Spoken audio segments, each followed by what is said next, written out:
Hello everyone, I'm Lokim23, and you're joining me for the co-founder of CD Projekt Red, finally coming out and talking about the atrocious launch of Cyberpunk 2077. Now, before we dive into this, if you are someone with rose-colored glasses, or basically is a hardcore, Witcher or CD Projekt fan, please, if you could just take those off for a minute, as I am a gamer, a streamer, and whatnot, on a high-end PC that covered this game, that had 300 plus bugs, 15 game-breaking bugs, and whatnot through my entire gameplay playthrough. With that being said, let's just go ahead and see what they have to say. My name is Marcin Iwiński and I'm the co-founder of CDPR. When I started CDPR 25 years ago, one of its founding principles was honest and direct communication with gamers. When CDPR Red, the game development part of CDPR, was born, it added something important to that principle, the ambition to make the best games in the world. It became our mission and something that guided us up until now. Based on that legacy of genuine and honest communication, you've trusted us and pre-ordered our game. And despite good reviews on PC, the console version of Cyberpunk 2077 did not meet the quality standard. The reviews for PC, by the way, are not all that positive. However, if you go through the Steam reviews, most people have less than an hour and they're giving it, full just, oh, it's a fantastic game and whatnot, and they haven't played it since they did the review, which was literally at the initial launch. Standard we wanted it to meet. It does have its I issues. and the entire leadership team are deeply sorry for this, and this video is me publicly owning up to that. Please don't fault any of our teams for what happened. They all are incredibly talented and hardworking. Myself and the board are the final decision makers, and it was our call to release the game. Although, believe me, we never ever intended for anything like this to happen. I assure you that we'll do our best to regain your trust. Now I'd like to tell you how the situation looked like from the inside. Cyberpunk 2077 is huge in scope. And I'm not only talking about quests or things you see at first glance. True. I'm talking about a multitude of custom objects, interacting systems, and mechanics. In the game, everything is not stretched out over flat terrain where we can make things less taxing hardware-wise, but condensed in one big city and in a relatively loading-free environment. On its own, this is a challenge, but we made it even more difficult for ourselves by wanting to make the game look epic on PCs and then adjusting it to consoles, especially old gens. Which is nice because they did something that a lot of game companies don't do. They set PC as high as possible and said, let's downgrade. The problem with that is when you are sitting running on this game on a 3000 RTX or even 2000, and then you're going down to PlayStation 4, you're trying to downgrade in impossible standards, and they should have never done that. That was our core assumption. And things did not look super difficult at first. We knew the hardware gap, yes, but ultimately, I think that time has proven that we've underestimated the task. To give you a concrete example, and the main culprit, we had to constantly improve our in-game streaming system for all gen consoles. Streaming is responsible for feeding the engine with what you see on screen, as well as the game mechanics. And since the city is so packed and the disk bandwidth of all gens is what it is, it constantly challenged us. Every change and improvement needed to be tested. But the problem is the original footage they released, think about this, was back when PlayStation 4 was the hot new console and it was the next-gen console. So you misled and lied to a lot of people throughout 8 years of development. And as it turned out, our testing did not show a big part of the issues you experienced while playing the game. Who tested? Who seriously tested your game and said, no, it runs fine on PS4 and Xbox One? As we got closer to the final release, fire them. We saw significant improvements each and every day, and we really believed we would deliver in the final Day Zero update. Now let's talk about the review process. We started sending our PC review keys in the first days of December. On launch day, December 10th, we hit the ground running with a really good start on PC. While not perfect, it's a version of Cyberpunk we are very proud of. At the same time, we're fighting for quality on all-gen consoles till the very last moment. And every extra day of us working on the Day Zero update brought visible improvement. This is why we started sending console review keys on the 8th of December. On the 8th. Do you realize that, remember, This is supposed to be a game that is 140 plus hours. And that's not including all the side quests. So these people, think about it, 24 hours in a day. You gave a week PC keys. And then you gave 2 days. So every single person that wrote a review on the day of or before, that is a writer, article writer, reviewer, IGN, all GameSpot, all these places are garbage. Then again, they haven't really been held to that high acclaim for a while now, since No Man's Sky and many other games. But the thing is, critics, I don't know why they even still have a job. Like, every game company plasters these awards from IGN and GameStop and PC Gamer and all this other shit, and then they come out and they write fantastic, oh, this game is 100 out of 100. And people buy it! Because there's a lot of people who go by their reviews still to this day. Which was later than we originally planned. This all happened while working from home with all the challenges resulting from the COVID-related restrictions. A lot of the... I'm sorry, I'm so tired of hearing that. God. 1 year. 1 year that's been going on. And most people weren't working at home until like the spring, if not summer. Remember when they said that this game would be ready when it's ready? This falls on every single top exec's head right now. Not the development team, even though whoever tested this game is a piece of... The dynamics we normally take for granted got lost over video calls or email, and we took that hit too. Now I'd like to tell you about our plans for the future and present a path for Cyberpunk 2077 on consoles and PC. We have already released 3 hotfixes improving the game, but that's just the beginning. Our ultimate goal is to fix the bugs and crashes gamers are experiencing across platforms. Please expect bigger and smaller patches on a regular basis. The first update will be dropping within 10 days, and it will be followed by another, more significant one in the following weeks. We will, of course, continue to work on the game in future updates and improvements beyond that. Our big plans for supporting Cyberpunk in the long term did not change. As for the free DLCs, our initial plan...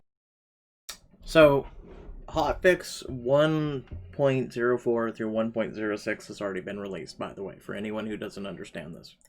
2021, patch 1.1, probably will not release. He said 10 days, right? 10 days. You probably won't see the other patch until March, probably, if not April. As for DLCs, listen, I would give a testicle for you to fix the sound issue that I have to, and many other people have complained about, is immersion breaking. When you're sitting there, and all of a sudden, there's audio popping and crinkling on a high-def sound system that most PC gamers are experiencing. I get it, you're a console gamer on PS4, you're already having tons of issues. You're having tons of issues on PS5 even.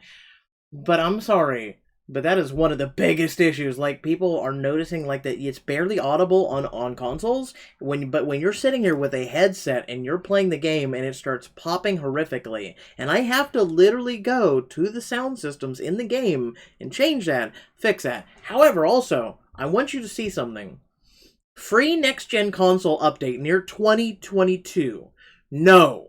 I do not give a crap about your DLC. I don't care. I don't even want paid DLCs, let alone free DLCs right now. Do you know what I want? And again, I'm playing on PC. Why should I care? But I want you to flip that. I want you to flip it. Because it should be next-gen console update and DLCs after. DLCs should be coming after. Like, think about this. No Man's Sky. Do not go on some fucking hijink like Looney Tune roadmap that you're trying to do yourself when clearly it hasn't worked so far. Look down at No Man's Sky and go, they are now up here.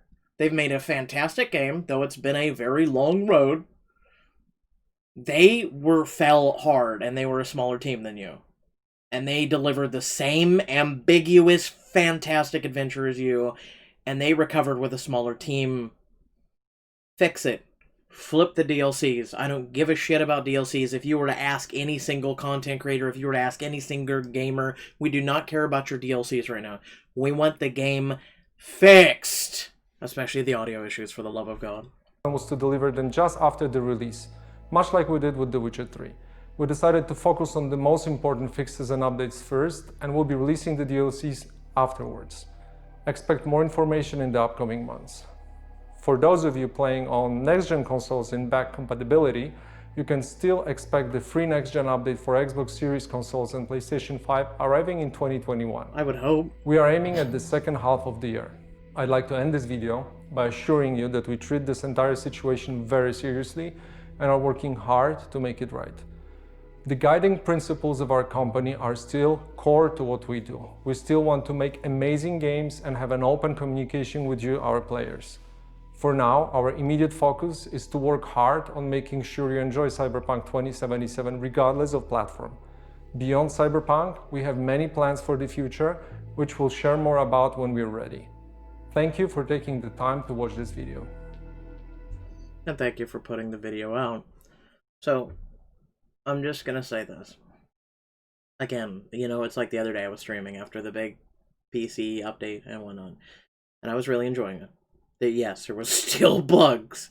I could list you off a lot of, you know, non-game breaking bugs. It's some things I get it. I'm a person who literally has come from the birth of, you know, Atari and all these games, and E.T. was one of the most horrific games, Superman N64. Like, I can list you some of the worst possible games that to this day are still labeled as the worst. However, like, we are in 2021. You know, you state that, you know, our original commitment 20-some years ago. I get it. You know, I've heard a lot of tales about Witcher and everything else, and I'm going to be honest, that's one of the things that kept me away from Witcher and the series and whatnot. I get it. They fix that shit over time and through a lot of the modding community as well on Steam and whatnot. But, like, the thing is this game, you can blame whatever you want. The half of this video is partially excuses. It's owning up to what you did, but it's also partially excuses, and it's inexcusable, to be honest. You know, they made such a big deal as a game company that, you know, hey, we are going to put this game out when it is meant to come out and not any sooner. So this game shouldn't have essentially, you know, people, again, check the Steam reviews and PC reviews, and that's one of the reasons why it's outstanding. No, you need to stop looking at reviews right now, dude. You need to listen to people. When you have people like CoCarnage and everything who are literally in the game, and they even state that the game has a lot of issues. At the time, I was like, oh, CoCarnage is going to literally just write this game a check and be like, yo, oh, it was fantastic, and just everything else. And he came out and said, yes, it's good. But there's a lot of issues, and that's a person who's in the game, who loves the game, who wants the game, you know, to be fixed, and wants multiple playthroughs and everything else. And this game, I would love to see in 2022 a next game plus for people who really want to play this game, who want to unlock every single talent, and make our personal builds and all this other thing, and go through every side mission. I mean, there's some really powerful side missions and whatnot in this game that I was like, wow, I did not think a game company would talk about, like, your next door neighbor and him going through a lot of issues at the time, and then I don't want to spoil it unless you've watched my playthrough. And it was heavy hitting to me. It was really heavy hitting. And it was like, this is what makes this game amazing to me. Again, on PC, high end, I rate this game as about a 6 right now out of 10. It needs a lot of things fixed, though. Again, if you would just fix the audio things, I would raise it to a 7 out of 10. Because you're sitting there and you're enjoying the ride, you're with whoever, you know, you're doing side missions or main missions, and it's like you just all of a sudden got the audio popping, and it's something that's broken that you go online and a lot of people are complaining about. And it's like, okay, well, let me go over here, do this, let me enter the game again, go to options, fix this again. All right, now everything's refreshed and recycled so I can continue my gaming journey. And it pulls you out of that immersion. It pulls you out of the wanting this game to be enjoyable. And I may even rate it as an 8 out of 10 if I could actually enjoy it without that one game-breaking, to me, issue. Because if you're sitting there and someone's talking to you and it's very intricate to the story and it's main story and it's like, And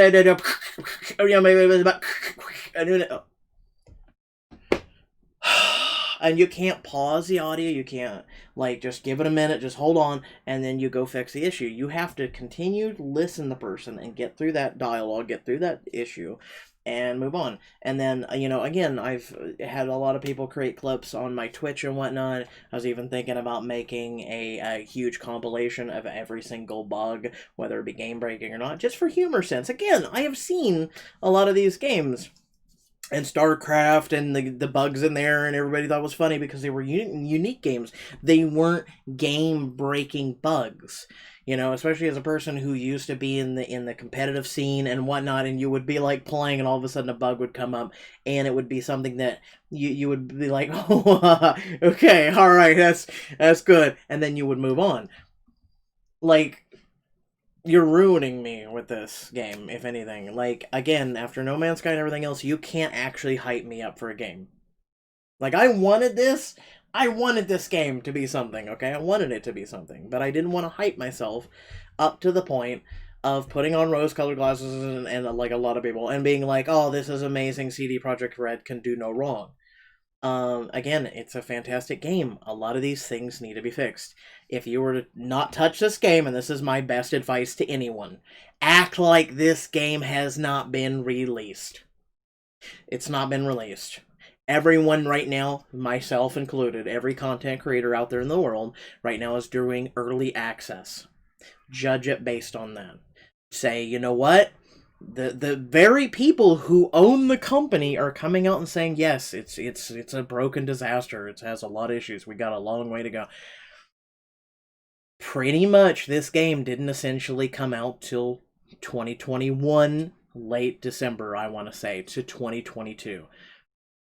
That's when you want to pick this game up. Also, it'll be on sale. You guys will get a bargain, free DLCs. It'll be amazing. It'll be honestly amazing then. This game, I'd love to do another playthrough when all these issues are fixed, and I will then update my score or whatnot. I'm still continually trying to enjoy this game right now. It actually pains me physically to go in there. You sit down and you're like, all right, no high expectations. I'm going to sit down and I'm going to try and stream this, and I'm going to try and cover this game. And then you have bug after bug after bug after bug. Oh, gotta load a save because apparently the game was breaking. And you literally, as a content creator, for a lot of us who actually wanted to utilize every single system in the game, we had corrupted saves because apparently we're back in 1990 where you can't have higher than 8 megabyte saves on a little insert card on your PlayStation.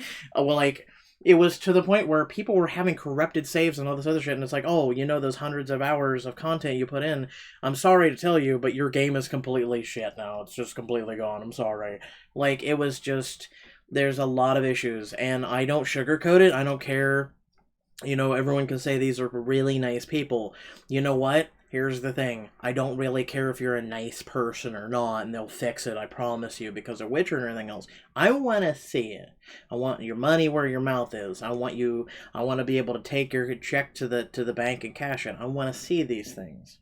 And this is something that, not even EA and Bethesda have released something this bad. Everyone gave Bethesda, because of Fallout 76, a bunch of graphical issues, and like, oh, look at the pavement in the game. It's kind of like, and it's coming in, well, and everyone's like, oh, well, everyone raked them over the coals. Everyone did that to No Man's Sky and Sean Murray. Everyone did that to EA. And at least the games were playable. They didn't mislead people into being like, hey, buy this on Gen 4 of PlayStation or Xbox One, it'll be fine, and we tested it, and it comes out, and you can't even, it looks like Mr. Potato Head, but without any, mustache or anything on his face, and it's just a potato, as the character takes 8+ seconds to load. No, I get it from, again, hi, this is my field, of sitting there, and I get it, you tried to make it go from high-end PC all the way down to PS4. Just going, myself, from a PS4 to a PS5, astronomical jump in quality. So, I think they set their standards too high. It should have been, let's set ourselves down to, a GTX 1660 graphics card, something like that, which is competitive right now with, the PlayStation 5 and the new Xbox. something of that standard versus let's set it to a 3090 graphics card and downgrade it from there. What were you thinking, dog? No. Why? What? No, I'm sorry. It's just like going through the city on high-end PC looks gorgeous and can be really immersion. Just it can pull you in and can look fantastic. The rain, the scenes, the city, the everything. That's not even counting the missions or anything else. Again, I hope you left your rose-colored glasses off from the start. This is just something that, I guess in a way, this is also kind of like my review in one. It's just a short TLDR. I'm still trying to complete Cyberpunk 2077 to 100%. There's a lot of streamers and whatnot who said they were that have put it on the side and whatnot and are like, I'm looking to do another playthrough and then I'll 100% it and shit like that. Let's be real with one another. Let's be honest. The game is broken for a lot of us, regardless if you're PC or not. There are some people who are like, oh man, I haven't run into issues whatsoever. That's great. That's I'm calling you on your bullshit, but that's great for you. If you were over, again, the silly, the bugs and everything else, I've seen them myself, and we've seen the clips and everything else, and that's fine. I'm willing to say okay. I'm willing to say okay on those bugs. But when the game breaks, and you need to loot a boss and get something off a boss, or you need to kill someone and they're bugged out, or the police and the AI system and all this other things, and the police, they spawn like in GTA, and hey, that's what we want, right? But then you leave the room, you go around the door jam, and you lose your wanted status. Or the police spawn in walls, or floors, or ceilings, or cars are randomly thrown at you from God knows where. Or you call your car and you go to get in and it explodes, or you watch NPCs get in cars and they explode, and I could go down. Again, 300 personal me bugs. This game, again, people gave Red Dead Redemption 2 an issue. Halo was held back. The new Halo coming out was held back just because of the one guy's face was graphically, bad in comparison to what was releasing current gen. This is a game that should have, and I'm glad a lot of console makers have pulled the game from their stores.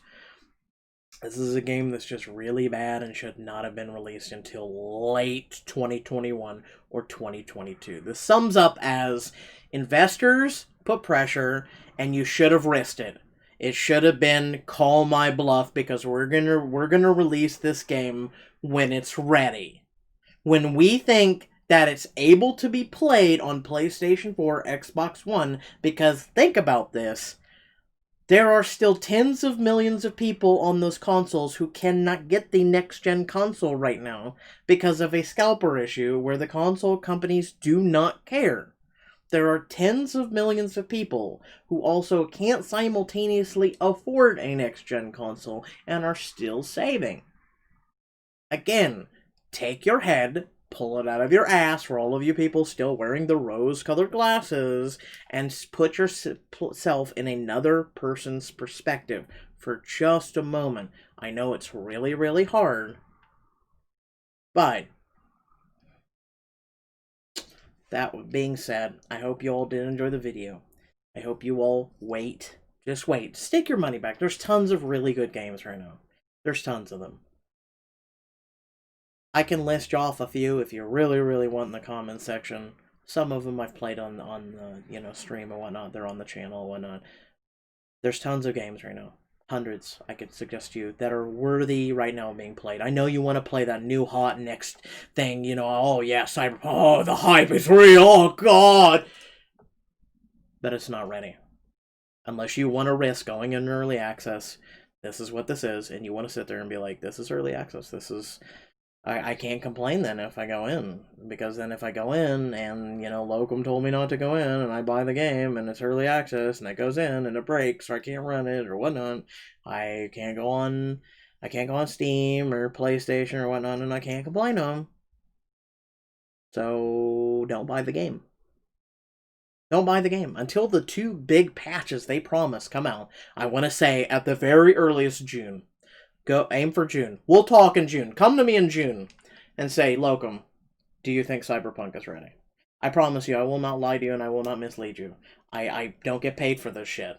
Okay? I'm a passionate gamer who has 2+ decades of gaming under my belt, minimum, and someone who wants the games to succeed. Someone who sits here and goes, you critique, you complain, you do these things so you can make the game better for everyone, not just yourself. I know, it's a human nature flaw that people need to get past. So, we can all make this a better world. We talk about world peace and all this shit. Well, this is one of those things. It's a tiny, infinitesimal step towards that. Putting yourself in other people's shoes. I know. It's hard. It's really hard. Hopefully you can do it. Hopefully you've also learned something from this video beyond about Cyberpunk 2077. Thanks again for watching. Much love. Very appreciated for your time. If you reach the end of the video, let me know in the comment section below. Please remember to like, share, and subscribe to the channel if you enjoyed this, because I do a lot of content. I do the occasional review and whatnot on something that is a game like this, and a lot of things. I'm very variety, more variety than most people will say they are variety. So, and I also voice act. Thank you for watching. Bye.